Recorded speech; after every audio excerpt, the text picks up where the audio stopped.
What's your favorite scary movie? I don't know. You have to have a favorite. What comes to mind?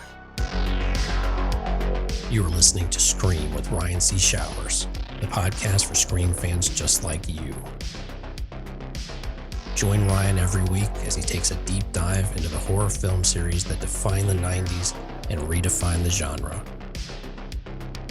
Scream with Ryan C. Showers is your source for scene and quote analysis, character dissections, and the latest news about upcoming installments of the Scary Movie franchise.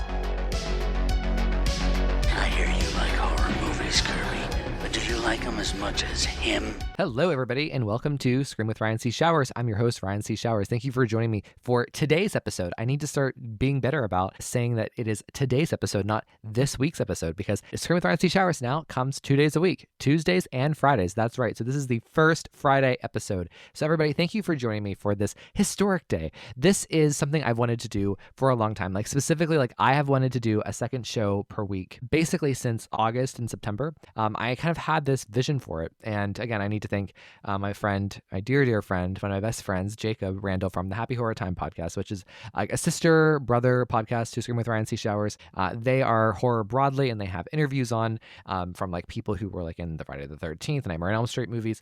Some really cool modern people too, like Julie Benz, and they also do horror reviews and a lot of other fun stuff. So we love Happy Horror Time. But so Jacob was the first person to really get me thinking about how I can expand the podcast now that I'm in a different place in my life, and explore parts of my personality and me as a content creator that I've wanted to. And just because I have so many people who are involved in the podcast and the Patreon and who want to record things and have great ideas, and I want to do it all. So we're going to do it all. So if you haven't joined the Patreon, please head on over to patreon.com, Scream with RCS. I am an independent entity. So everything that you donate to the Patreon comes back into the podcast.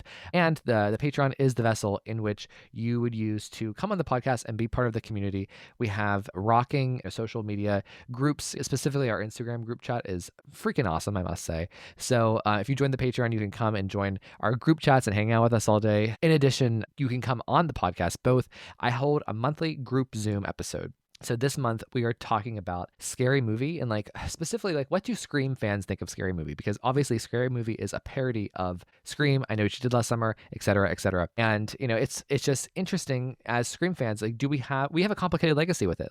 In some respects, we can look at Scary Movie and think that it was the downfall of Scream. After Scream 3 came out, the Weinsteins went after Scary Movie, and it made tons of money, and it kind of tainted Ghostface's image. So my question is do we think it's funny? Do we like it? Do we embrace it? Do we find it insulting? I have been all over the spectrum on Scary Movie, so I'm very interested to see what people think of it. Also, it's the 25th anniversary, so doing this episode now is very apt. Also in June, Scary Movie will be my commentary episode, and I'm so excited by this. I thought this was such a stroke of genius to be a Scream person watching Scary Movie and commenting on it through the lens of a Scream lens, a person who takes Scream seriously on an academic intellectual level. So it's very fun, and on the heels of a new I Know What You Did Last Summer movie. So it's Scream and I Know What You Did Last Summer are in the air, and we're getting a new Scary Movie, so I think it will just be fun. So last month we did a group Zoom for Sydney, Gail, Chad, and Mindy, and which of the survivors do we think will die? And that was a really fun group Zoom that will be coming out later this month on the podcast. So these are the kinds of opportunities you get whenever you subscribe to the podcast on Patreon, as well as other opportunities like one-on-one or a specific topic, like a private recording. So there's a lot of fun to be had here. Anyways, so I need to thank everybody over at Patreon. I need to thank my stab investors and Daddy and Mama Ghostface. So Daddy Ghostfaces, they include Corey Wilson, Stevie Shears, Brett Janovich, and Mama Ghostface, Carrie Tenney, my convention bestie. So I also need to thank my stab investors, who include Allie, Amar Karim, Tamika Jones, David D, Garrison Nichols, Gustavo Mora, Jess Mariano, Joey Nabrini, aka The Vault, Josh Calamari, Josh Carr, Scream Queens podcast, both Josh and Justine, The Horror Project, Justin Weir, Kevin Abner, Mark Vieira, Philip Douglas, Quentin Harrison, Hoodie, Roy Garza, Sam Levy, and just everybody who subscribes to the Patreon and everybody who listens, everyone who interacts with me on social media and allows me to have this platform where I get to talk about Scream and I get to post about Scream. Like, I feel like the Scream with Ryan C. Showers experience, like the podcast is just a little part of it, even though it's like my most passionate part, right? To do what I do on the show. But, it's a lot of people know me who don't listen to the podcast just from social media, just from, my posts, like about, my opinionated posts, my news reporting posts. So I love doing this. I love having a Scream podcast. So anyways, okay, everybody, I need to also go through and give some special thanks to the admin of Scream with Ryan C. Showers. So first, I need to thank the creative producer of Scream with Ryan C. Showers, Ashley Summers. So she is the person who kind of helps me manage the podcast, and she posts an Instagram fun game every week, a Scream related game on Wednesdays. So in between, Tuesday and Friday, she's posting a game. So please check it out. It's actually been a huge hit. Like I love how many people engage with it and try to figure out what she's doing. So I also need to thank Thomas TJ Jones. Oh my God. So this guy, he is my photo editor, my graphic designer. He has really I'm actually overwhelmed by how much he has revolutionized the way that my show looks on social media. He does these really creative, thoughtful things that are outside of the box that I would never have thought of. So TJ, thank you so much. He hails from the Box Office Buds. I mean, first of all, let's be real. He hails from Scream with Ryan C. Showers. Okay. We have been friends for a long time and he's been involved with the podcast for a long time, but he also is involved in the Box Office Buds podcast. They will be on the show very soon. So, it's just very fun. So go check them out on social media. Also, you can find Ashley at Scroll and Spud. That is her Etsy store, but also, her Instagram. So please follow Box Office Bud, Scroll and Spud, TJ, Ashley. They're my people. So I also need to thank my contributor, Amar Karim, who is, he hasn't really been present in the podcast recently, but we have some really great plans for reuniting, kind of getting the show back to that spirit that Amar and I used to bring. Like if you've listened to episodes with me and Amar, you know what that, there's a spark there. So Amar and I have some plans. I also need to thank Mark Vieira, who I just read off in the sub investor list, but he has been helping me and Ashley with some Taylor Swift stuff. And that's all I'll say. So thank you, Mark, for your contributions. I also need to thank Joey Valisi, who is the writer, the scribe of Scream with Ryan C. Showers. He has written 2 scripts for Scream with Ryan C. Showers. First was Scream 7, and it released the season 3 premiere, episode 112. It's about the version of Scream 7 we could have gotten where it was the end of Sam's story and Sydney and Gail were also co-leads with her. I love that script. I'm so proud of it. And then, so basically, Joey wrote the script and I read it out loud. And we did the same thing. We did a sequel to that called Screams. It's a Gale-centric script. Sydney and Kirby are there. And that is episode 155. Again, super proud of that. I love that. It was some of the most fun I've ever had doing the show. And Joey is writing a final script called The Final Scream. And it's kind of rounding out this trilogy. And it's fun how this trilogy of ours has evolved and come to be. It's almost as though Joey wrote these scripts from the time that the SAG strike started to Melissa being let go, through the production of Scream 7 and just getting everything back on board through the filming of Scream 7. Now here we are. The first script was a version of Scream 7 that existed when the Carpenters were still heavily involved. And then the second script was this thought experiment about what it could be like to see Sydney and Gail, in New York, almost like a redux of Scream 6, without the core for it, had it just been about Sydney and Gail. And now this last script that he's doing is The Final Scream. It's kind of a mirror of what Scream 7 could be. It's going to be very different from the Scream 7 we're getting, because in our final Scream script, Kincaid is still Sydney's husband.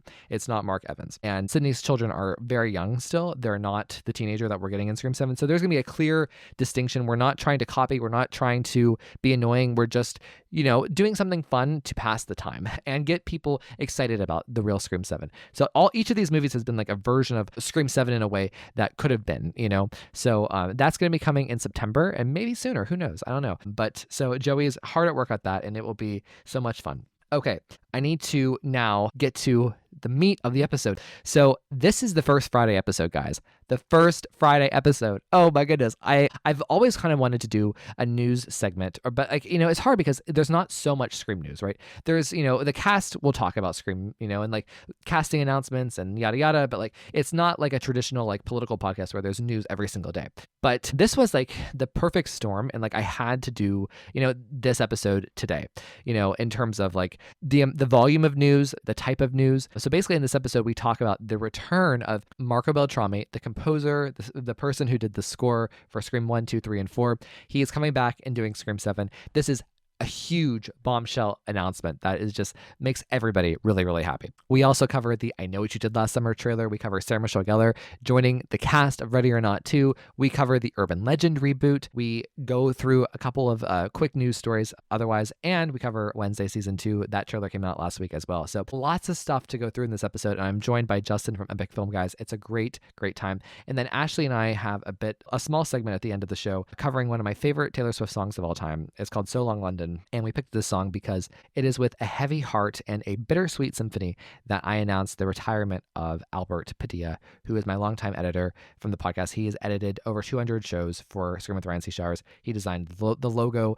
the intro music, the outro music. He spent so many hours putting effort into making a fun podcast where I get to talk about Scream with my friends. So Albert, thank you so much for your service. And we talk a little bit more about Albert at the end. So please stay tuned. So, I mean, this is a really fun, substance-filled episode here. But before we go there, I want to talk about some things that people from Scream have talked about in the press recently. So first, Anna Camp, she has been promoting her new season of You, where she has a very juicy role. And I haven't watched it, but I've seen clips and it's just like, oh my God, please, I want a Ghostface monologue. So Anna Camp for Scream 7, she talked about the fact that Scream was the first movie she saw in theaters on a date, and that she was really excited to be working with Nev Campbell and Courtney Cox and Kevin Williamson. Like, she called it a dream come true, and that she said that the fans are going to be really happy with what they have delivered for us. And I just love this because, like, hearing Anna Camp talk about this, and this also extends to, like, not only to Anna Camp, but like McKenna Grace. Again, two of the more prominent people in the Scream 7 cast, like from their previous worlds and their previous reputations, right? They have a giddiness and almost like a little kid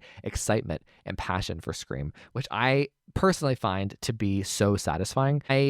After experiencing what felt like, some people feeling like they were above Scream, in terms of like going from Scream 6 to Scream 7, it makes me feel happy and good that people are in the franchise who want to be here desperately. So we love that. And Anna Camp has she's told the story like 2 or 3 times promoting this Netflix show. And this is almost like a mini Scream story that you would find on the Scream with Ryan C. Showers podcast. So we love Anna Camp. We love Aubrey from Pitch Perfect. Excuse me. Thank you, Anna Camp. David Arquette has also spoken out about how much he loves playing the role of Dewey and how he would do anything for the fans. He said that he loves his relationship with the fans and that he really enjoyed working with Kevin as a director. And he also said that his cameo was supposed to be a surprise. And unfortunately, that's not how it happened. And that kind of leads to the big, big quote of the day, which is Matthew Lillard. He's kind of really getting the red carpet rolled out for him and Stu now. And I guess, like, even as someone like me, I guess I didn't take the hype for Stu and Matthew Lillard seriously until recently. And I've really noticed just how much like his return means to not only fans, but normal everyday people are really excited about him returning to Scream 7. It's kind of shocking. And again, another reason we're tipping our hats to Scream 7 is kind of going to be the ultimate Scream sequel ever. So he had this big quote that he told comingsoon.net recently, but basically the gist of it was that he revealed, of course, how much fun he had working with Nev on set, which I thought those were very key words there. But, anyways, blah, blah, blah, blah, blah. He talks about, just how excited he was to be back. But in addition, he said that he was supposed to only be announced in the trailer. So like there was never supposed to be an announcement for Stu and that Matthew was returning in the press, how it happened. Instead, it was supposed to be like the Scream 7 trailer drops and we see him or we hear him or whatever Stu is in Scream 7. That's when it was supposed to happen. Now, it's really sad that it didn't happen that way in a sense, but like I'm somebody who I like to know the information. I like to know what I'm working with. I'm sure the Scream 7 trailer is going to make waves regardless. I think that it would have almost been too much to learn that Stu is back and that Roman's back and whoever else. And then, whatever. Matthew went on to say, like, they thought it was best to just put it out there since, there would have been chatter about it anyways. So anyways, I don't know. Oh my gosh. So I hope everybody enjoyed this little intro before we get to the main news segment. And then, of course, the Taylor Swift song of the day. It's no longer a week because we do 2 episodes per week. Oh my gosh, everybody. Thank you so much for being loyal listeners and being loyal supporters and just being loyal likers, or even if you don't even engage with me at all, just if you look, at my stuff online. Thank you so much for everything that you do for me. Being able to do this podcast is a dream come true for me. And here's to the next, the next how many seasons of Scream with Ryan C. Showers coming to you on Tuesdays and Fridays. So, and this news episode, it's not going to be like this every Friday. It's going to be hard to, this was lightning in a bottle in terms of the types of news that was going on that Justin and I go on to talk about. There's going to be something different every Friday. I think a lot of times you're going to just get kind of a second episode of like what you see in Tuesday, you'll get on Friday too, like the same type of like Scream-centric topic. But the Friday show is kind of designed for it to skew a little outside the lines of Scream. It will always be about Scream. This is a Scream podcast. Scream will always be in the air and Scream will always be talked about. But, sometimes I'm going to veer out. One thing I think would be really useful is actually to cover like the big horror movie release of the moment. So like actually one of the things that really pushed me and urged me to do the Friday show was like, I was so sad I couldn't do a full episode about the movie Drop and covering how much I loved it. And I really wanted to review it. And my friend Josh Reinhold, he and I had this 15-minute voice memo back and forth about Drop. And I was just like, why aren't we doing this for the podcast? So, and not only Drop, but like Hard Eyes, Companion. I loved Companion earlier this month. Sinners, so don't worry, we're going to do that. So like, for instance, M. Thregan or whatever it is, her name is Megan. I will do her, I will do her movie and coming up soon. I'm going to try to hit those movies that came out earlier this year sometime on Fridays, over the next year. We'll see. So anyways, yeah, I also would really like to do this thing called Hallow Scream. And it's something I created back in October that never really got to materialize based on my personal life, where I kind of do special segments where I compare Scream and Halloween together and have an analysis that you would find typically in my show during the months of October, right? During like the Halloween season. I want to do them more regularly. I love talking about Halloween and I love comparing it to Scream. So there you go. Also, I'm always kind of like wanting to do Buffy episodes. So every once in a while you may hear a Buffy segment, especially if the reboot continues to go forward and such, right? Thank you so much for listening. Please enjoy the rest of the episode. Hello, everybody, and welcome to this segment of Scream with Ryan C. Showers. I'm your host, Ryan C. Showers. Thank you for joining me for the first official Friday segment. This is an epic occasion. And joining me, I have Mr. Epic Film Guy himself, Justin. Hey, Justin. Ryan, how are you doing this evening? I'm epic. How are you? I'm epic as well. Goddamn epic, if I had to say so. So if you listen to the podcast, you probably know who Justin is. He's been on the show before. This is our first time doing it, just us two, without Brady, that loser. We kicked him out. But this is so, I love Justin a lot. He has been a friend of the podcast for years and years. And I'm like so happy, it kind of worked out for him to be the inaugural guest for my Friday show. So Justin, welcome. Yeah, thank you so much, Ryan. Absolutely. It's always an honor.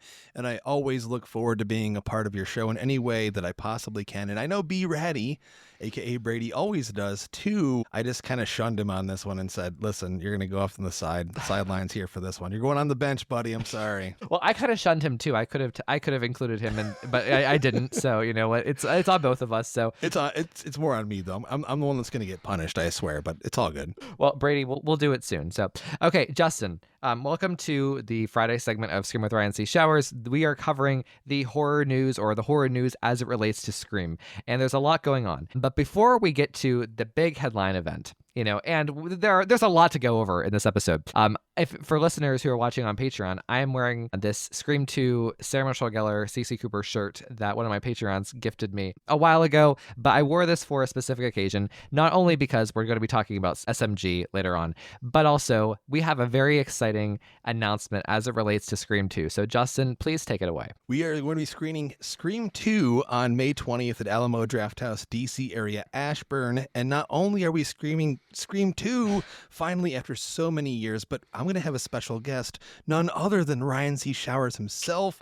He's going to be there for an introduction with me. We're going to be doing a co-production introduction to introduce the film, which is, he knows already, but you will know, one of my favorite movies of all time. Not just one of my favorite Scream movies, one of my favorite movies of all time. And it's been, believe it or not, an uphill battle to get this movie screened. We've shown the original so many times over the years, and knowing how big the Scream franchise is, I kept continuing to push, like, listen, if you screen it, they will come, and they will continue to come. And we know we have another Scream movie on the horizon next year, so what better time to bring you into the loop and do something special than now? And I've always felt, Ryan, you may agree or disagree, but I think that Scream 2 has always felt like almost like a spring movie or a spring summer movie, like the vibe and the weather in the movie. Like for me, at least, I've always rewatched it for some reason in May or June. Well, the Stab premiere at the beginning, it says April 1997. Yeah. So it's technically a spring movie, right? Absolutely. Well, and here's the thing. First of all, I'm so honored that you would ask me to do this. Like, so, and like where this is kind of like near the area where I go to the wineries on the weekend. I talk about going to the wineries all the time. Yeah. So it's super cool to like get to do this and to see Scream 2 in theaters. It will be my first time. So I'll have seen all of the Scream movies in theaters except for, of course, the one that matters most to me, which is Scream 3, but I'll get it one day. But no, so I know that you love Scream 2 a lot. And for people like you, not calling you old, but like of your generation, Scream 2 is really... You can say it. You can say it. It's okay. You can say it, Ryan. I promise it's okay. There's no problem. Well, because the majority of my listeners are like, in your age bracket. So Scream 2 means the world. Actually, I did a poll. I did a survey. And believe it or not, I said, so one of the questions was like for just like the people in my Patreon, and I saw like 200 people, right? And Scream 2 was actually the movie that came out on top as like the number one movie of the franchise for people. And like 1 and 3 were close behind it. But I just think that's such a testament. And for me, like, I am a 3 person, but really I'm a 2-3 person. I think that it's like for the trilogy, like, Scream 1 can stand by itself, but 2 and 3 kind of like they build out Sydney's arc and they make Gale and Dewey co-leads, and they really like it allows Wes's statement and signature to really be on the franchise in the way that I view the franchise. So I'm so honored and happy to be doing this Scream 2 event with you. So thank you so much. Absolutely. It's been a long time coming. We've talked about trying to collaborate in person outside of just podcasting, if you will. So I'm so excited to have you, and especially being connected to the Scream franchise with you, and you being like the Scream podcast in the entire fucking world. Like there's no other person I'd rather have there to co-host this event with me. Well, thank you. I'll try not to annoy the shit out of you, whatever we're talking, because I have that effect on people. So anybody, if you're in the Virginia area, Maryland, Pennsylvania, like, and you can come to this, I think it'd be super, super cool and just kind of a real once in a lifetime kind of experience, especially because we don't know how often Scream 2 will ever be screened in theaters again. So, and you get to meet me and Justin, which is fun. So absolutely. Okay, well, Justin, so we will share a link to this in the, on the post and on the Patreon and wherever I am, you'll be able to find it. So again, I'm annoying. I post too much. You'll find it. So, okay, let's move on now to the real news. So how Justin ended up here. So I was going to do this Friday show by myself. I thought, I've wanted to do a news show, like a horror Scream news show for a long time. And so then I finally, the pieces moved in the right place for me to be able to do this. And then, so I was like all gunned up, ready to go. I had my agenda, and then I was just going to do it solo for the first time. And then we got some huge news as Scream fans on Saturday. And I got a text from Justin, and I was like, you know what?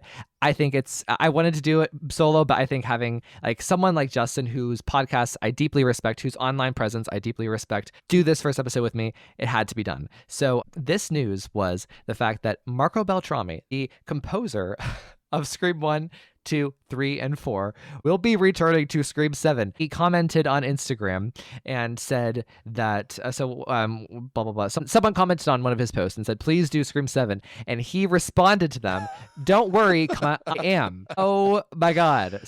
Justin, so just preface, I remember when you were on my show for right after Scream 5 years ago, and you complained about Brian Tyler's score, or at least that it wasn't, maybe not complained, but you were nostalgic for Marco Beltrami's score. I complained. Yeah. True, I complained. Yeah. So, you can have the first word here. What are your thoughts on Marco Beltrami? I got down on my hands and knees and I prayed to the movie gods, thank you, for over an hour. And then for the 3 hours after that, I just put on all of the Marco Scream scores on repeat and listened to them. That's literally what I did. When I texted you, that's what I did. Like, It was so exciting because I've been a broken record on social media about this and on your show. You said I mentioned it once. I've actually mentioned it every single time I've talked to you about Scream on our show and on your show. It's not that I hate Brian Tyler in any way, shape, or form. I don't hate his music or what he brought to the Scream franchise. I just felt like something special was missing. And in my opinion, and I've said this on social media, I think that Marco's music is as important to the Scream franchise as the Ghostface mask. It's almost like having a Halloween movie without the John Carpenter theme. And I know that Brian tried to integrate a similar sounding vibe into Scream 5 and 6. And yes, he brought in like Dewey's theme and a couple of, homages, if you will. But there was something lacking where there's moments where you're like expecting that super boisterous, over the top, high string, crazy music that Marco created. And again, we both know, as being Scream lovers, that was his first horror score of all time. It just felt like something was missing from those, and knowing that, it would only make sense, Ryan, that you're bringing everybody under the fucking sun back for this thing, that you'd bring Marco too. And the reality of this news is that every reaction I saw, and I'm sure you saw it on your social too, was positive. Yep. Everyone commented, messaged me. They were like, "Are you serious?" And I had to send them the screenshot. People were so happy about this. I mean, this is like a return to form. I mean, we know the reactions we've seen on social about we're bringing back fill in the blank actor, right? But for some reason, Marco is a welcome, warm return, and for me, it's absolutely a return to form. And I think that Kevin's making the right choice. Well, and here's the thing. So I have a question. Do you think were you expecting him to come back? Yes or no? I was hoping so. But I honestly, in the back of my head, I thought it was definitely a very strong possibility, but I was just waiting for the announcement. I mean, the radio silence gone, out of the picture. I mean, Brian was their guy, so it would make sense for them to bring someone else in. And my main worry was they were going to bring somebody else in that was just worse, just another, or worse, or something that wasn't fitting. And if you look at what Marco's been doing post Scream, he's not been getting like the best opportunities, which is such a shame, because he's an amazing composer. And all of the movies that I've seen that have had his music connected to them, even the movies that are like The Nun 2, it's like a giant pile of garbage of a movie that I hated, but the score was great. Like even when he did like the Fear Street movies on Netflix, he hearkened back to that old school Scream flavor, and I was like, dude, this is what I want. There's an energy that he brings to his music that is so important. It literally is, I would say, you put up Ghostface mask, Nev Campbell,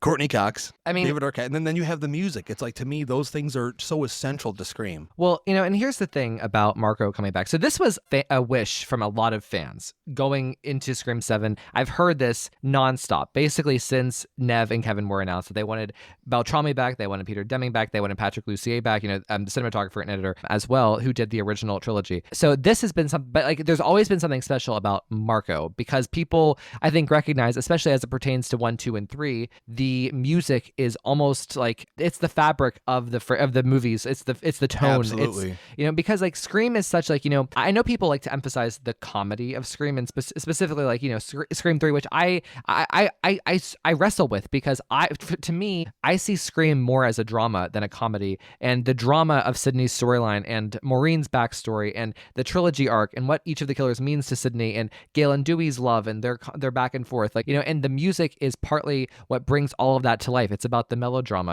And, specifically, I love everything that Sydney has, right? All of her music, especially in Scream 3, the ending of Scream 3. This is something that is so vital and important. And like, since we're coming back to Nev, right? And Nev is the main character again, we're returning to Kevin Williamson as the writer of Scream, in the metaphorical sense. I think it only makes sense that, for Marco to come back and this to be his opening to come back. And to be honest, I didn't expect him to come back. You really didn't think he would? I thought that he would be asked, but I thought he would say no. I thought, because I guess I didn't realize just how lacking his opportunities have been, because he was an Oscar nominee, That's true. 20 years ago. But I guess that was a long time ago. So he hasn't been presented with cool projects. So I think, I have this theory that I think if they're going to do, whether Scream 7 is an H2O, whether it's just a standalone, or whether it's a springboard to an 8 and 9, I think Kevin should be, and let's just say it's about Sydney. I think it should be Kevin, Nev, and frankly, Marco Beltrami. Like, I think those people, those ingredients should be the continuity that we had with Wes and all those people I mentioned before,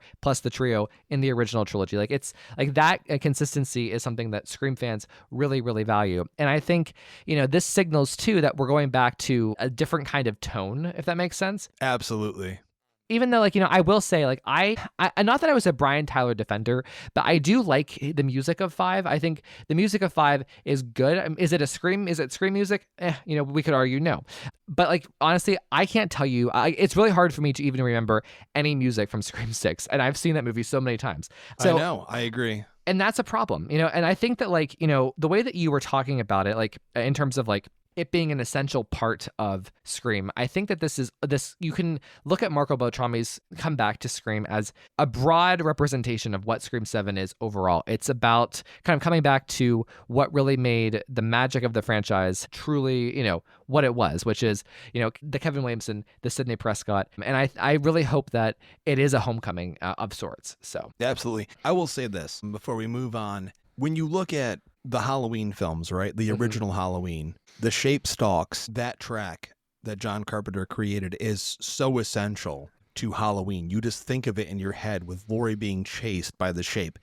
And when I look at, and I listen to this at the gym all the time, I listen to the Scream 2 score the most, I think, out of all of the scores. Dewey and Gale attacked. The best chase sequence, in my opinion, of the entire franchise. Or Cece gets killed. Those tracks are essential Scream. Like, he brought something super special. And to me, I want to hear that. I want to feel that feeling because I'm a music guy. That music married to the image and the motion and the suspense, that's everything to me. And I think that's just something that's been lacking out of the last two Scream movies. I'm a defender of the last two, a little bit more than you are, for sure. But I will say, I let the music go to the wayside a little bit. But I will say I own every single Marco Beltrami Scream vinyl, CD, whatever it may be, but I don't own anything from 5 or 6. Well, so I only own them because they were sent to me.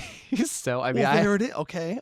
Right. But like, that's like, because I wouldn't buy them either, but like, for me, like something that is so essential to Scream is like, whenever I think of Scream and whenever I think of Sidney and what I think of, when it comes to what this franchise is, I think of like Scream 3 after the title card, and we just hear Marco's score when Sydney's walking her dog back into her house, and we're kind of seeing like Wes is showing, not telling, what her life is like now, and like that emotional vibe, like when Sydney walks through Stu Macher's house and on the Stab 3 set and sees her own house, like that swell of like opera, like that, like, from Marco's score, that's what I recognize Scream as. So I just think that like, it's going to do so much to recenter the franchise, recenter a lot of things, and like again, I'm a defender of 5, I'm not of 6, and I just think that this is a really good sign that we're taking things really, really seriously.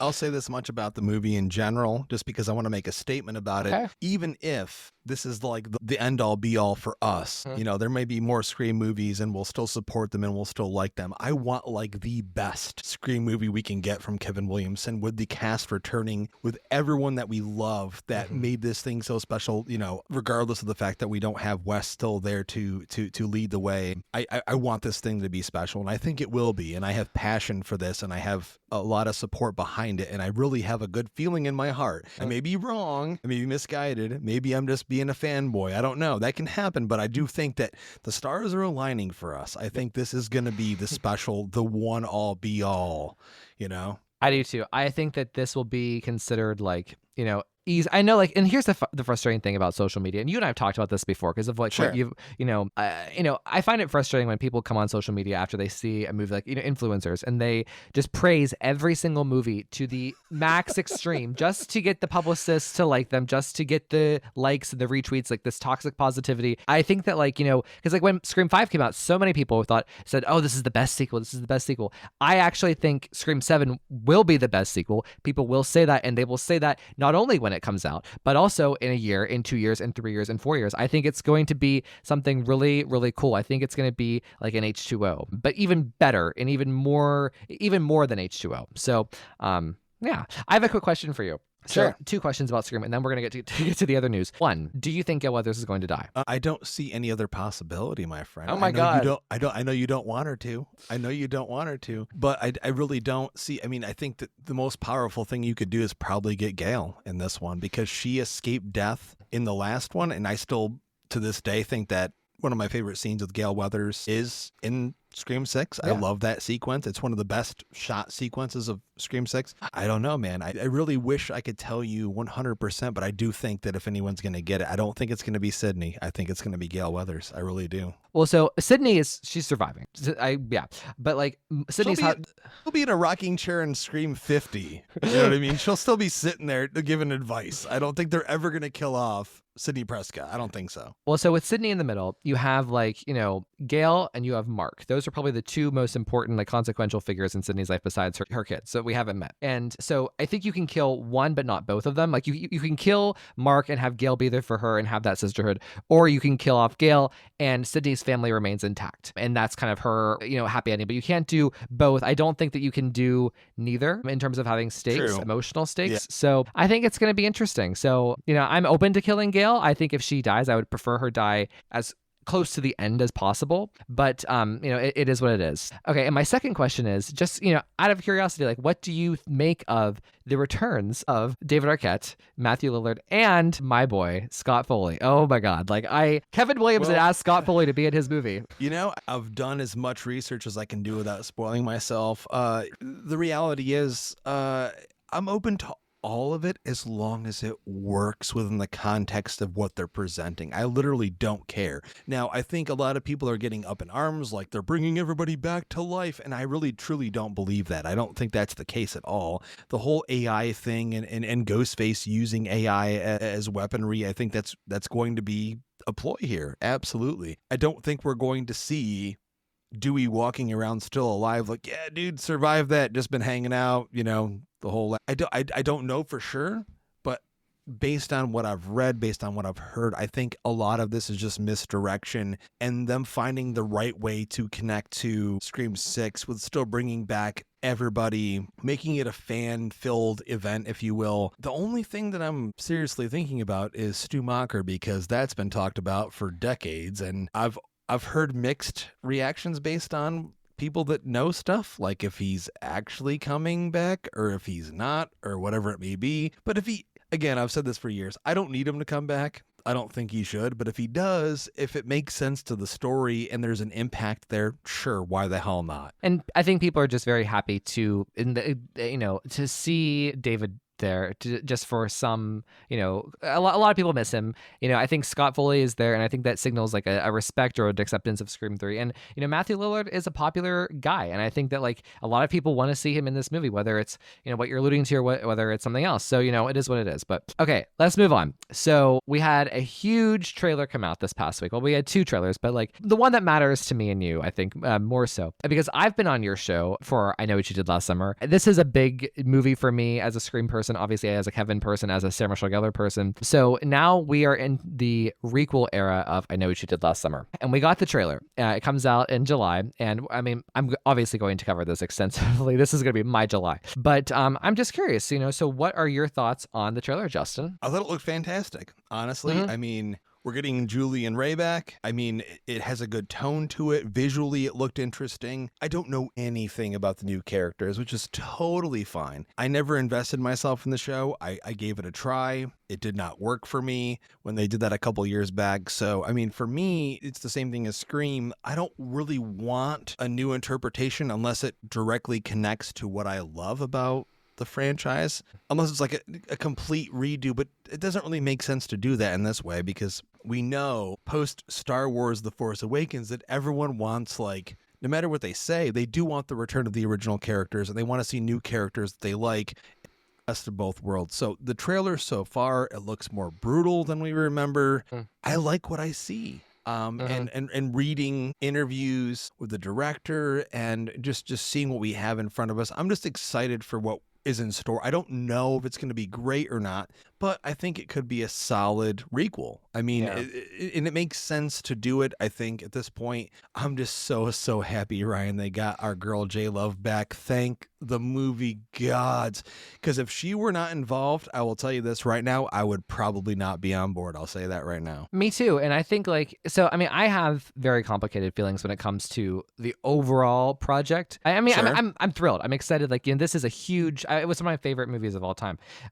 Obviously. But just talking about the trailer itself, I do think it looks very modern. I think it looks very, very scary, which is very cool. I think the tone is dark. I love the hook coming through the chest in the very beginning with the guy. I thought that's, again, they're on topic, they're on brand for the franchise. I think it's kind of like a reimagining of what I Know What You Did Last Summer was, using like the specific props, the location, the type of, killer, I actually really liked a lot of the cinematography more than I was expecting to. Yeah. There were some cool shots. Of course, people have talked and raved about the little cameo for SMG, Sarah Michelle Gellar, Helen Shivers, which is nice. I think that like as a trailer, they really built it up really well, where it was about the new characters and they built to Julie James at the very end. I appreciated this much more than I appreciated what they did with Scream 5's trailer, which is literally, if you would have set people down, like, who aren't like within the industry, you can show them that trailer and they would legitimately think that Scream 5 is just follows Scream 4 and is Sydney's story. It's like where she's the main character. And they didn't do that here. They let the movie play out and give us a taste of the setting, the location, the characters, the vibe, what types of kills we're getting. And then they ended with just Jennifer Love Hewitt, which I think is a smart strategy. There's a lot of impact with her reveal. I think she looks phenomenal. It's really nice to see Freddie Prinze Jr., of course. So I'm really happy with the trailer. And I've heard mixed things. There are some people who love I Know What You Did Last Summer who thinks it looks cheesy, or like that there is a very slippery slope with like some of the dialogue that it could just easily slip into cringe. There are other people who are huge fans, like us, who are even higher than us in terms of the trailer. So, regardless, like I think the trailer is awesome, but you were talking about like the film as an overall project, and I almost feel like this movie is coming out like a year or two late. Like, I feel like had this come out in 2023 alongside Scream 6, I think it would have been aptly timed. But like, there's a part of me that that's weird to sit here and be like talking about Sidney Prescott returning to be the main character of her franchise, and we only get the requel version of Julie James. And I hope that Jennifer Love Hewitt does get a little bit more screen time and a little bit more of a plot impact than Nev did in Scream 5. But we'll see. I'm open-minded, and again, I'm just really excited. Like, it's just there isn't the stakes that are involved with Scream. I think like I'm just happy to have the franchise back, and I think the people who are involved respect the material and really want to do a good job. So yeah, I'm very thumbs up on the trailer. I agree with you 100%. I said before, and you've heard the news that they tried to bring Sarah Michelle back, and she was like, "Nah, I'm dead. I'm dead in the ground. There's no way." And that's one of my favorite things about this production is that they stuck to their ground and they were like, "Nope." I mean, arguably the best chase sequence of all time period. Yeah. Awesome. Amazing. How would you want to ruin that by bringing her back to life? I mean, yes, it'd be cool to see her back again, but like, she's a producer on the film with her husband, and, she supported the film. That's all I need. If her name's on this thing and she's supporting Freddie on this and J Love, like, seriously, I'm good with this. I think it may not be like a huge, it's a throwback, but it may not be like a big return to form in the same way we're talking about Scream 7, but it may be a solid, cool requel. And if it is good in its own way. Like, the way that I look at it is this: we hold that first movie in high regard. Most other slasher fans and a lot of other people don't. Yeah. So if it's just a good, solid movie, that's all I really want from it. I just really want it to have good atmosphere, good characters, and bring back Ray and Julie in a way that makes sense to the story and still give them their due. Like I want to see something more from them, because that's all I really care about. Let's be clear. And they know that's all we really care about, but I'm still open to the new characters. So I'm super excited. We just screened that trailer last night at my Terror Tuesday, and seeing it on the big screen, I get goosebumps all over my back, Ryan. I was so excited. Well, I'm glad, and I think you hit the nail on the head. Like, and I Know What You Did Last Summer has a murkier reputation than Scream, right? You had the first movie, which a lot of people like within the Scream world, right, consider a classic. You have the sequel, which a lot of people hate, and then a lot of people also consider camp fun. Then you have the third one, which is most people despise, and then you have like the Amazon show, which again, it's barely I Know What You Did Last Summer, and then and now we're back here. So I mean, it's a very mixed reputation. So I don't like, I'm not like hell-bent in the same way that I am about Scream about it. So I don't hold it to the same standards, if that makes sense. So I think that this will be great. And I'm, again, I'm just happy to be in this world again. And I think that there's also, I think it's good that it's coming out before Scream 7. So there's a little bit of a break, but we're still like in that vibe, so I think it's great. True. All right, let's move on now to, we've been talking about SMG. Oh my God. Okay. Oh my God. So Sarah Michelle Gellar was announced as being in Ready or Not 2. She was announced with Elijah Wood last week. And oh my God. So I'm going to start with this because Sarah Michelle Gellar is my favorite actress. Like, even like with Nev and Courtney, and like, I know I talk a lot about Scream, but like I could do, if I didn't have a podcast about Scream, my podcast would be about Sarah Michelle Gellar. Like, she is my number one. Like, I have seen seen all of her obscure indie movies, like literally probably like 70 times each. Like I love her so much. Yes, I've worn out the DVDs, the Blu-rays. I am obsessed with this woman, her characters, her acting style, most of her career choices I'm on board with. And, for me, this is just such a breath of fresh air, because this isn't just her return. This isn't just her getting a cool opportunity to be in a movie. This is like, I feel like, for a long time, her career has struggled to get back on track post Buffy, even post so also here's the notable thing about this. She hasn't been in a proper film since 2009 with Veronica Decides to Die and Possession. And Veronica Decides to Die is like, it could have been an Oscar worthy performance. Like she's so talented, but she hasn't acted in a film since then. She's tried to reboot her career with TV show after TV show. Do you think, I have a question though. I'm going to cut you off, Ryan. Do you think it's by choice though? Do you think it's by choice because she seems happy doing what she's doing though? I think it's, I don't know. I look at I've been following her for years. I feel like she could do something if she wanted to, but I don't know. I think it's a little bit of both, but I think so here's my thing, and then I promise I'll let you have your moment. But no, it's okay.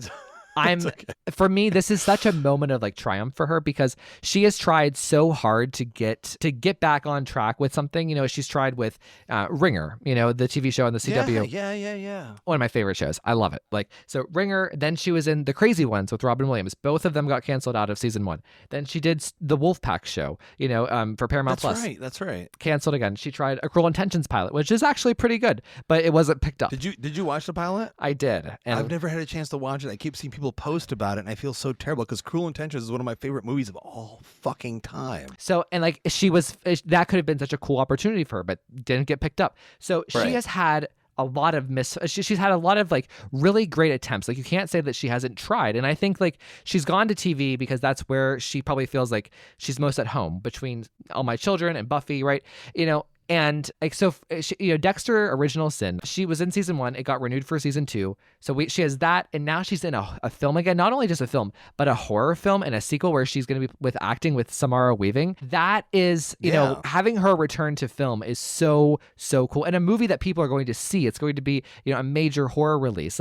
And it's a horror movie. And she is a scream queen between Buffy and Scream 2. I know she did last summer, The Return, The Grudge. Like, there are so many reasons to be excited by this. And like, I am just like, over the moon with this news. So Justin, the floor is yours. I mean, I have to just mirror what you're saying. I'm so excited about the news. I saw it and I was like, whoa, it's been a long time since we've seen her in a movie. And I won't lie, man, I feel like I've always kind of just assumed that it was intentional, that she chose the path that she chose, that she's just happy with what her husband and her do as producers. And I mean, he worked for WWE for a long time. I mean, Freddie just does his thing and their family and everything else. I just always assumed that she just didn't want to do it. And I'll say this much. I wanted to bring this up because I've wanted to meet Sarah Michelle for so many years. I didn't realize she did a convention a couple of years back, and I totally missed it in Florida. I was like, oh my God, she never does conventions. I'd love to meet her. But this is amazing news. I mean, I loved Ready or Not. Mm-hmm. I think this is cool as fuck. I hope that it's a great role. Yeah. I love the cast so far. I mean, it has Elijah Wood, David Cronenberg is going to be in this thing, Kevin Durand, Catherine Newton, who I'm so in love with everything she's doing now. And of course, as you said, Samara Weaving. I mean, why shouldn't she be in like more of this stuff? Yeah. That's why I'm questioning the whole process behind this. You're telling me that these studios aren't like, we want Sarah Michelle Gellar in a movie? Like, everyone knows her value as an actress. Mm-hmm. And also from the nostalgia perspective, I'm just shocked she hasn't had the comeback that she has. But I do think it's probably been presented and we haven't heard about it. That's at least me just in good faith saying so, that they've probably tried to bring her into certain things and she's like, nope. Very picky and choosy. Because she's so busy with her Pilates and her workout regimen. And, she was pregnant, with her first child right before Ringer, and then pregnant with her second one right after. And since then, I feel like I think if Ringer had just gone on to have 2 or 3 seasons, she would have been fine. But and I believe in her. I believe in her talent so much, but I just feel like, she struggled to get that, to get back in the groove of things. And I hope that this leads to other projects where she gets to be the lead actress again, because I mean, for most of her films, she was the lead actress. And she is such a leading lady type thing. And like, she is so talented. Like, I just think this is such a good thing for her to be part of the conversation again and be part of pop culture in a real way. That's not just like, here's her comeback again. Like, this is like, she's back and she's going to, I hope, get more opportunities. Maintain and stay. And I'll say this much, Ryan, I know we could talk about the Buffy reboot if you wanted to. I mean, there's very little to be said about that. And we're talking about movie news, but right when spring was hitting earlier this year, I decided to rewatch it again. Like, I wanted to start from the beginning and start watching Buffy. And I think I may even texted you a picture or something of me watching it. And it had been since I watched it when it originally aired. And I was like, oh my God, she's so good in this show. And I loved Buffy when it originally aired. It's like, now they're talking about bringing it back again. And she's talking about producing it and making sure it's right. And I'm like, who wants to see this without her? There's no one that wants to see this without her. So it's like Scream without Sydney. Like, it's probably even more so, like, because like Scream 6 existed without Sydney, and honestly, had they had a better script and a better few directing choices, it could have been a stellar movie. So, you know, I think that like with Buffy and Sarah Michelle Gellar, I think that she should be the main character. It makes me a little sad that she isn't. I'm happy that she's involved and she'll be involved somehow. And again, there's another project for her to be part of the conversation in a big way. I'm mixed about the Buffy reboot, but like, you know, like you said, I'll default to her. I think that there's a big chance that she is also probably being very distinctive about the choices that she's making to, you know, to be there for her family. And I get it. I just want her to be having the power and not some stupid studio person saying, well, you're too old to be playing Buffy and being the lead actress again. Let's be very fucking clear here. Let's be very fucking clear on your show right now. She's in amazing shape. She looks amazing. She's still a vampire fucking slayer. She can whoop the shit out of any motherfucker that comes up with fangs next to her. I'm telling you, I just want to see just do another season with her. Yeah. Like, have her be the insurance agent. I don't care. I've been one. I did it as a job. Have her be that. Have her get off the fucking seat back again. And like, I'm going to whoop ass for at least a season or two. Seriously, everyone will watch it. So that's why I don't understand what, like, I'll never understand, Ryan, where they're like, we have to have all this other stuff. Like, just bring her back, dude. It's going to be huge. The views on the original seasons are huge all over the place. So I digress. Well, so we're going to take it back to the 90s, like even more so. So not only are Scream and I guess Halloween, not Halloween. So not only have we had Scream, I Know What You Did Last Summer, The Faculty is getting a remake-ish, I think, you know, but also now we're completing all of the 90s lore Full here. circle. With Urban Legend coming back. It's going to be a new film, a reboot. It's in the very early stages. Jamie Blanks, the director of the first one, he is not involved at this point, but we don't know about Alicia Witt or Rebecca Gayheart. So what are your thoughts, Justin? Well, I had to take the time to defend the hell out of this thing on social media, even just posting it. One thing I hate the most, Ryan, is when people don't understand this process. It's been 20 years or more. It's 1998, dude. Like, seriously, it was a successful IP to an extent when it came out. I don't see any reason why they shouldn't do a new version of it. I mean, Gary Doberman's going to do it. Neil Moritz is involved. Why wouldn't you? There's plenty more urban legends you could do. It's almost like people complaining about a new Final Destination. I mean, there's so much you could do with the franchise. Now, I will say this. Do you think they should loop them in and have it be a requel instead of a straight reboot? Like, that's the question. Because I'd love to have, Alicia Witt crushed audiences in Long Legs. Yes. I mean, you could bring back Rebecca Gayheart, and you could really do, Joshua Jackson's still out there doing stuff. Even though he's dead, you could still do something with him, bring him back from the dead. I mean, there's so much you could do with that, really.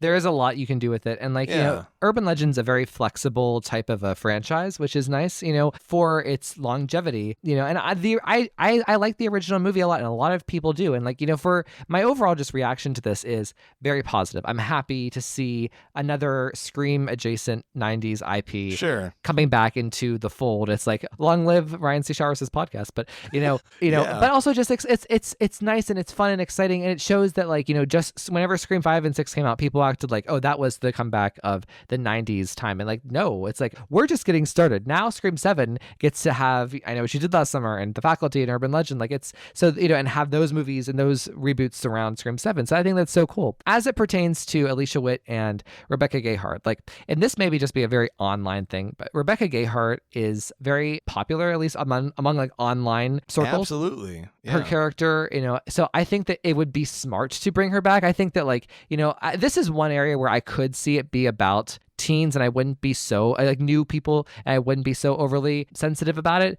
But I still like to see Alicia Witt. I think that I would like to see her in it. I would love to see Rebecca Gayheart. If they aren't in it, I'm not going to be so precious about it. I'm not going to pick it. But I would like to see them. How about you? Absolutely. I'd love to have them back. I see no reason why they shouldn't be back in some capacity. Even, and this is one franchise where I'd be cool with like little tight little cameos here and there, or little appearances or whatever, just to harken back to the originals. Because these movies, believe it or not, someone had come onto our Instagram and they said reboots of movies from 20 years ago are stupid. And I said, are they? Really? I said, it's a proven IP. The Blu-rays are selling. People talk about them all the time. Younger people, like my daughter's age, who's 21, they love Urban Legend. They love And I Did Last Summer. They love Valentine. They love Cherry Falls. They love all those movies from that period that are like the Scream adjacent slashers that came out very quickly after Scream and then kind of died off. But they love that period.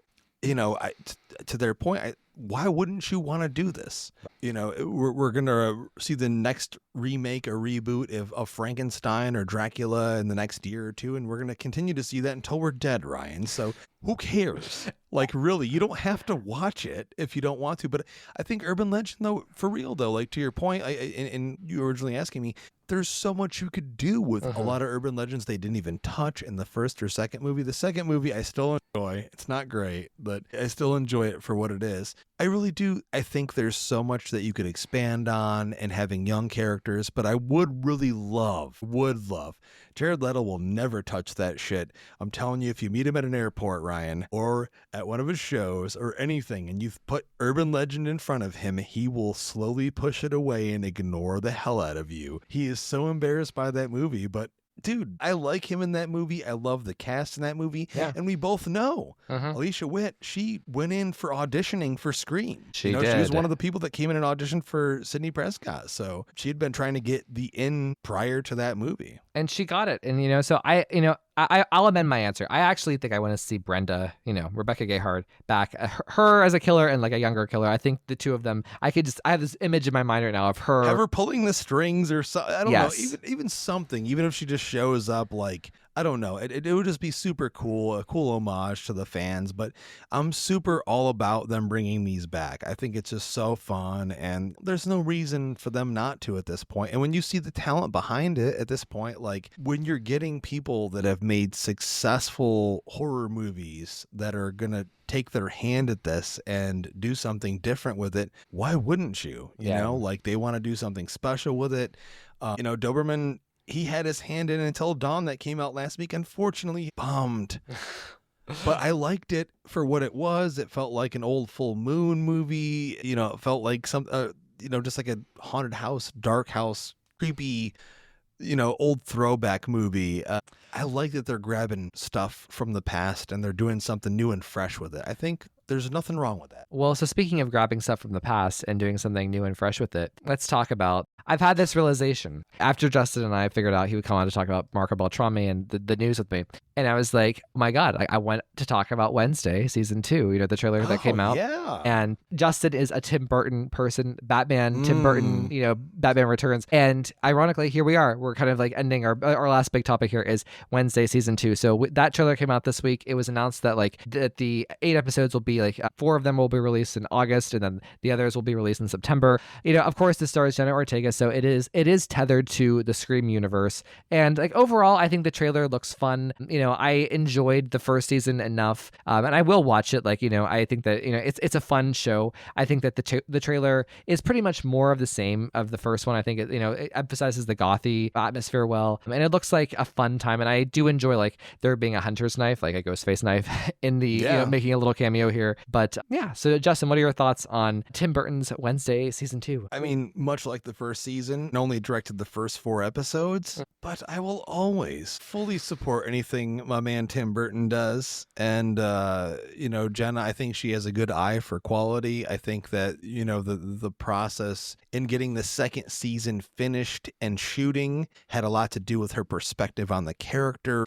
and the direction she wanted to take that character in the second season, and her working with Tim directly and making that something special that they both wanted to go forward with. I think it's going to be fun. I liked the first season a lot. I think it's good. I think it's very good for what it is. It did slightly possibly, I wouldn't put a damper on her career, but it did something to like make an image of her in a certain way where I think, much like a lot of stars when they're young and early in their career, where like it could possibly make it look like they can only do one thing. Mm-hmm. We've seen her in Death of a Unicorn. She's playing the same character. Beetlejuice 2, she's playing the same character again. But at the same time, she wanted to make it more horror-centric. That trailer was hilarious when she's going through the airport and she's got all these weapons. I thought it was just so funny. And I think it'll be entertaining. That's really the goal of the show.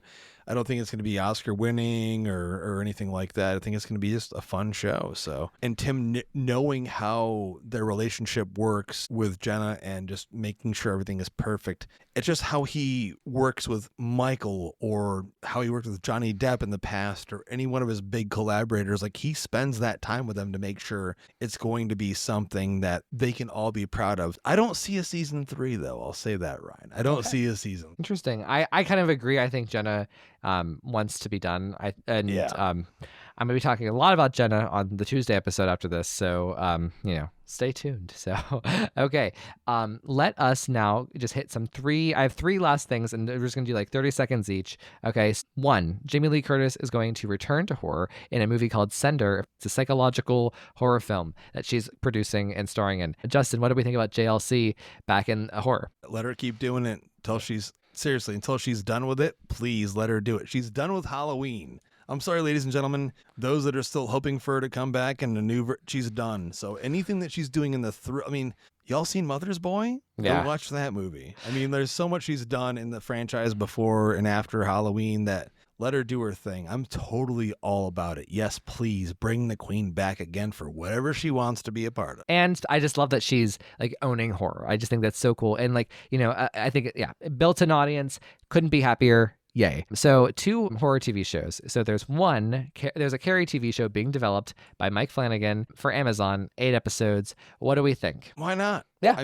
People are complaining. Who cares? The Chloe Grace Moretz movie did nothing. No one cares. It came and it went. I saw it in theaters and no one cared about it. We have an iconic Brian De Palma film with Sissy Spacek, and she was nominated for an Oscar for that movie. It's one of the best horror movies of all time. And then just there's been made for TV movies and such, and there's been, The Rage and all that stuff. But why not? Flanagan's he's one of the best guys in the business, so I'm sure it'll be special. But also just like taking the story from the original film, which I love, and just expanding it out. I think there's a lot you can do there. So, and the last but not least, and then we're kind of ending on like a very ease note for my friend Justin here, is Linda Cardellini is going to be Pamela Voorhees in the Friday the 13th prequel series. And they're officially like getting going with it. So I think this is very exciting, and it gives me very like Bates Motel vibes with Vera Farmiga. Like I feel like there'll be similar. I loved that show. Right? But isn't that like the perfect comparison?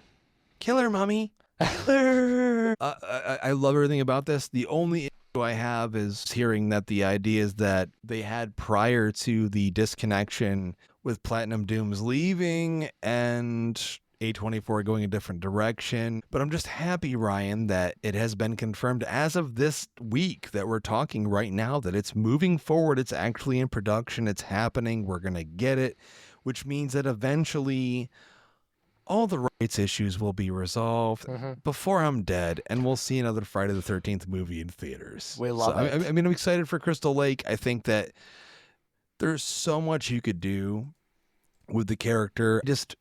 I just honestly just want to see Jason back on the big screen. So whatever it's going to take to get there, I'm all for it. But I will say, and I was very adamant about this, Linda Cardellini is Pamela Voorhees for Crystal Lake is top-notch casting. Yep. Come on.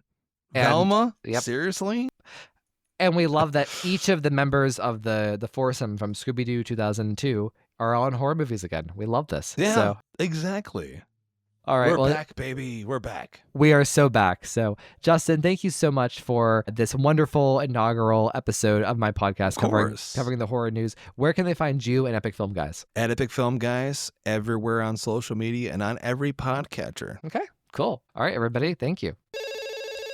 Hello, everybody. So thank you for listening to the first Friday episode of Scream with Ryan C. Showers. I'm so excited to have brought you the news about horror and Scream and everything attached to Scream. Like, this is, I'm a very newsy type person. So, I mean, like, to be able to do this myself is very fun, and to apply it in like a way that's relevant to me and what I do with this podcast is so cool. So cheers to the first of many. So, and joining me to round out the first Friday episode is my producer, Ashley Summers. Hey, Ash. Oh, hello, Ryan. How are you? I'm well. How are you? I am good. I am excited to chat about what we're chatting about. Well, first of all, happy Friday. Thank you so much. It is, who doesn't love a Friday? Rebecca Black taught us all that we should love a Friday. Exactly. Got to get down. It's just so cool, though, that we are getting to do a second episode of the week now. It's just funny to me, like, because, like, whenever I asked you to be a producer and we kind of came up with this Taylor Swift song of the week, like, I had no idea, like, this would be on the horizon so soon after that, right? I mean, it's only been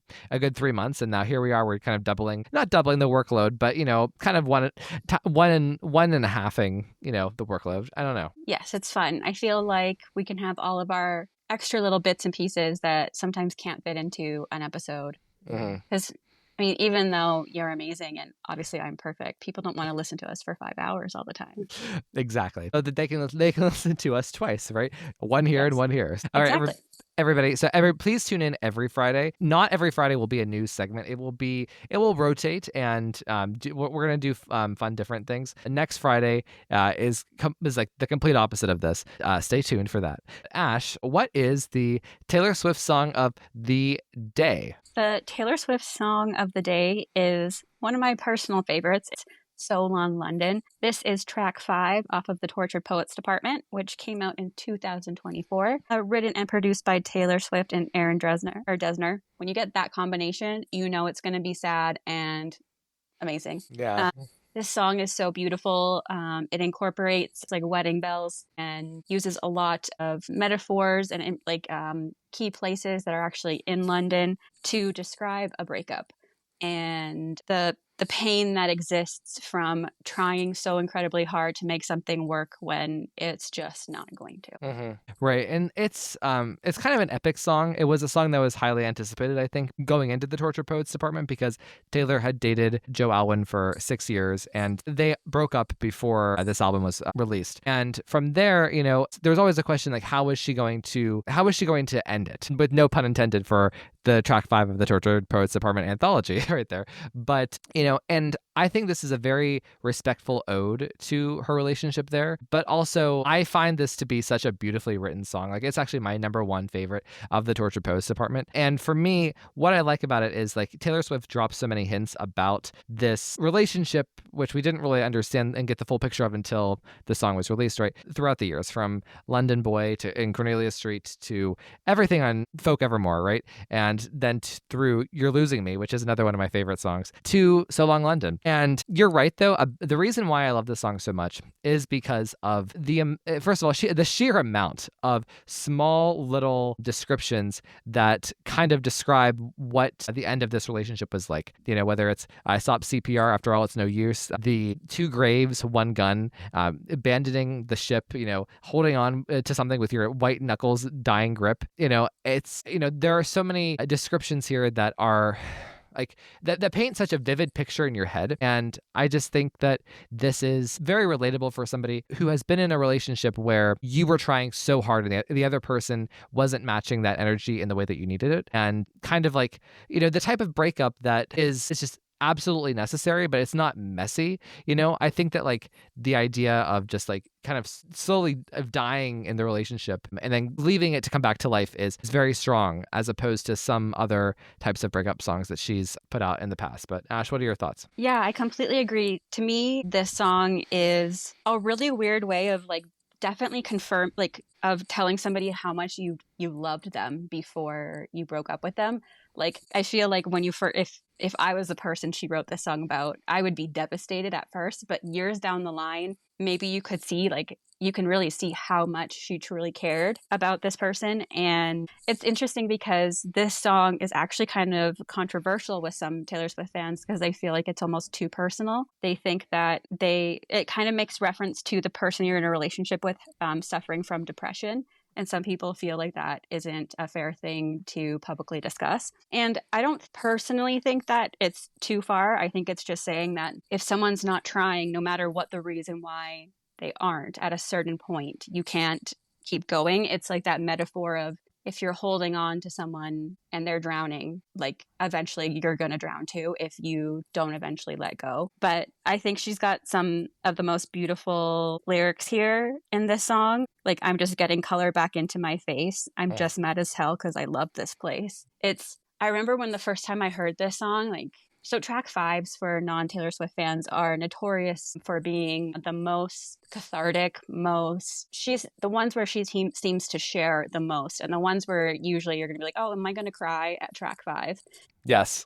It's a very common thing for her albums. It's a known thing for big Taylor Swift fans. And I was lucky enough to go to an event. Everybody was just silent when this song came out and came on. Like, we were just wondering what was going to happen. And I personally think it's a really beautiful way she references so in Reputation, she references how she's getting stitched up by somebody. And in this one, she talks about her stitches have come undone. But she also references saying that, like, you'll find somebody new, and I will too. And, like, we'll both be okay. To me, this is really talking about somebody who, like, you love them and you don't want it to necessarily end, but it's the only way both of you are going to be okay.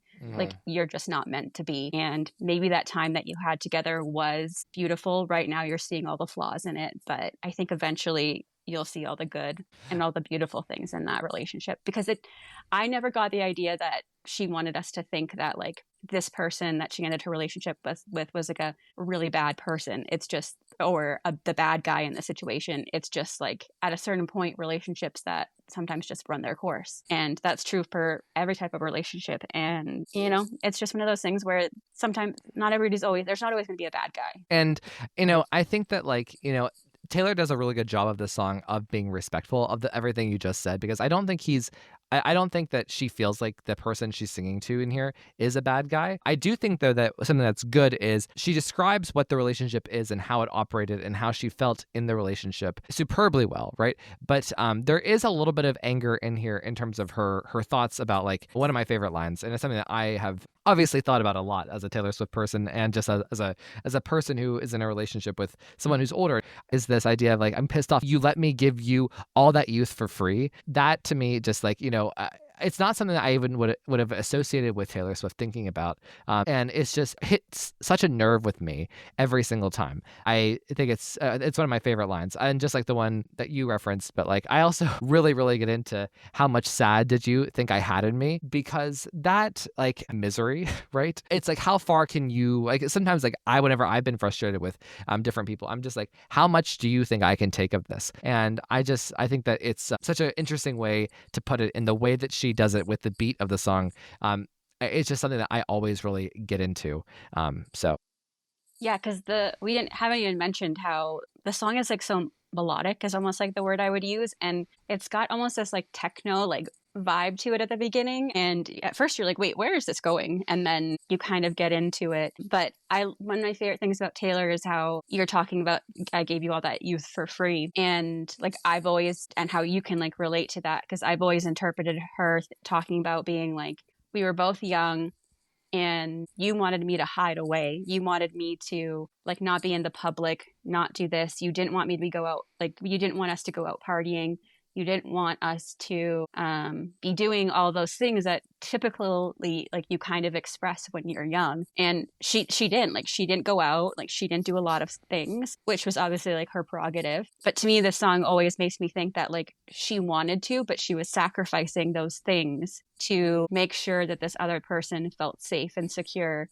And eventually she was just like, am I just supposed to, like, never be seen again in public and never be able to hold your hand and never be able to like I gave you all of my best young years of going out and drinking and, you know, like having fun with my friends before people end up having families and aren't able to do those types of things. And now you see her going out to events and doing a lot more, I think. And I don't think any of it's necessarily wrong, depending on what position of like a relationship you're in. But I just love how no matter who you are or what it is, like you somehow, like I love my partner dearly. And sometimes I'm just like, well, you just piss me off so I can go listen to like Taylor Swift and be mad at you for a minute. But yeah, I just think she has this way of like somebody could relate this song to like a lover. They could relate it to another person in their life. And that's why I love her writing so much, is that she tells a story and I can picture all of these scenes in my head when I listen to this song. Well, and like, you know, for instance, the one line you mentioned, I'm just mad as hell because I love this place. That, you know, I say that all the time, actually, like, you know, when I'm thinking about things of the past, like not even about like loves from the past, just thinking about friendships, thinking about family dynamics, thinking about like jobs, you know, or, you know, whatever, you know, I think it's just a very like sentimental thing to look back on and be like, huh, you know, I loved this place, you know, and I'm mad as hell that I don't have it anymore. But I think like one thing about this song, which is, you know, very universal and a lesson for a lot of people to learn, is that even though, you know, let's just say, you know, make it very personal. If this is about Joe Alwyn, right? Joe Alwyn came into her life at a very specific time during the Kim and Kanye stuff where she was canceled and she was being reclusive, right? She took that, you know, he came into her life at that moment and he brought her back to life in some respects during that time, and he healed her, or at least allowed her to have a vessel to find her own healing. And they were together for a long time. I mean, 6 years is a long time to be with somebody.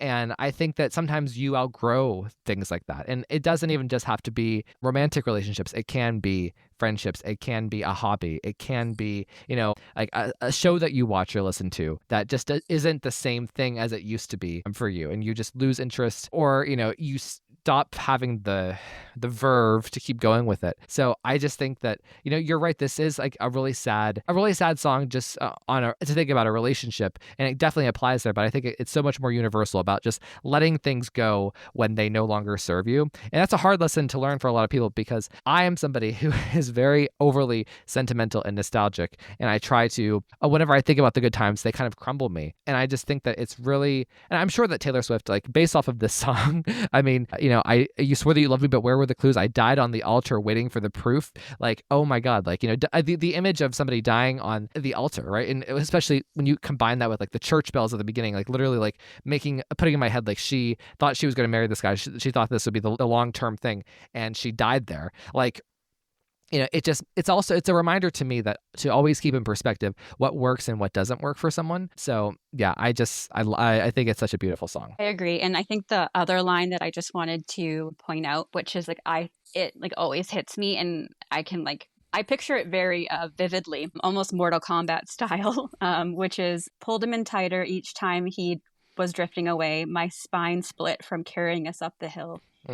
But through my clothes, weary bones caught the chill. Like I see like just like this person trying so desperately to get this person to like to be on the same page in the same spot. You're just, I literally can picture like a person's like splitting in half when I hear that song. But I think it's like so beautiful, because when you actually go through a breakup, like you feel like you're losing part of yourself, because that person was so big a part of your identity, if that was either a healthy way or a non-healthy way. I feel like for me, this song like just like really says so much about it. It's just such a perfect way of describing being sad, but also mad, but not in like that pissed off mad way, but in that like you're so Frustrated almost. You're frustrated, and you're I don't want to say smad because that sounds silly, but you're just so sad. You're so sad that it makes you angry, because you're just like, why, like, how am I feeling like this? Like, how is this person making me feel this way? Yeah. And it's almost like you've let all the feelings build up, and then you're finally allowing yourself to like fully process them and then You have to leave London. Yeah, exactly. So I also just want to point out this really cool thing about So Long London. That's one of my favorite things to do when I'm singing it is every time she says Long London, she says it in a different way. For instance, like, one of the instances is she's saying so long London, like so long to the city, or so long to the person, or I loved you for so long London. So each time she says it, it almost ties into the song in a different way, in a different meaning interpretation, which I think is a very cool songwriting technique. But in terms of Taylor Swift songs, songwriting ability and like lyricism, this is it, baby. So I know some of you don't listen to the songs. Okay, I know you don't. You know who you are. I agree. I think that if you don't listen to the songs, you should. But if you don't listen to any of them and you're never going to, you need to listen to at least this one, because I think this is the type of song that will win over a really smart, cultured person who doesn't think that they would like Taylor Swift, and then this is like, oh wow, she is really good, just because it's a very creative song on top of being thoroughly emotional and authentic. I agree. So with that, so again, like So Long London is literally, I would put it like, so if I had to rank like my favorite Taylor Swift songs of all time, number 1 is All Too Well. Number 2 is You're Losing Me, which also is the prequel to the song. And then number 3 is So Long London. And so clearly you can tell that I am a sad girl, fall, winter, summer, spring person. And so, but So Long London is a very big song for me. It's literally number 3 of all of her songs. And with that, there comes an honor in that. And I have an honor to bestow on somebody as I am saying so long to him. So everybody, I have the sad news to report that my longtime editor, Albert Padilla, has left Scream with Ryan C. Showers. He and I have discussed kind of the future of the podcast, and we think that it's best for me to take over the editing right now as we move forward. And as I want to do different things with the show, it wouldn't really allow for it in his schedule. He's a dad of many children. He has 2 Star Wars podcasts of his own, and he has been an amazing editor to me. He has been an amazing producer to me. Like this show wouldn't be what it was. Like if I would have been on my own, this show I wouldn't have done it. Like Albert kind of he designed the logo, he designed the intro music, the outro music. He set up all of the technical stuff. He spent almost 5 years of editing this show every single Monday. He has put in so many hours and days of his life to Scream with Ryan C. Showers to edit podcasts about me and my friends. So for that, I'm eternally grateful to him. And of course, he will be back on the show down the road when we cover, more Scream and Star Wars, when we cover music. He wants to talk about like the needle drops in Scream. It's very sad to part ways with Albert, but at the same time, there is a bit of excitement knowing that the show is changing and it is it is growing.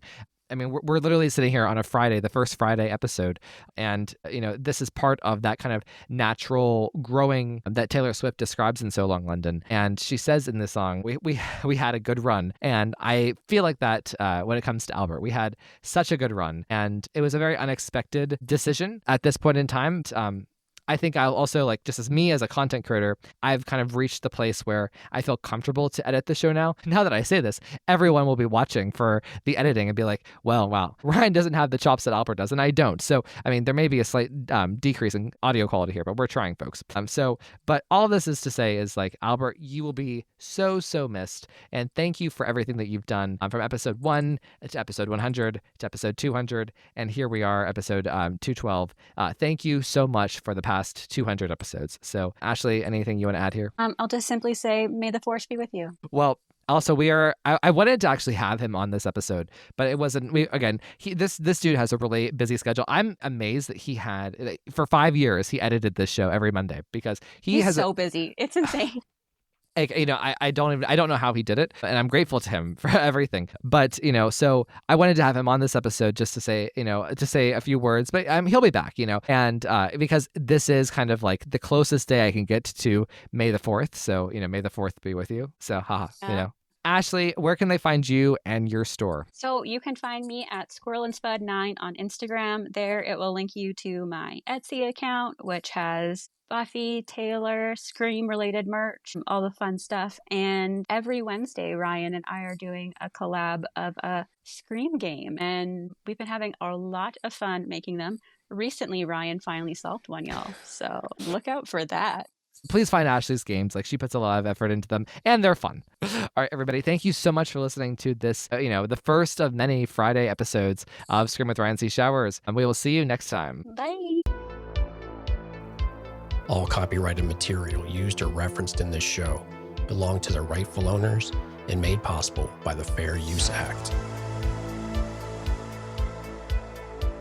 And number 3, never, ever, ever, under any circumstances say, I'll be right back.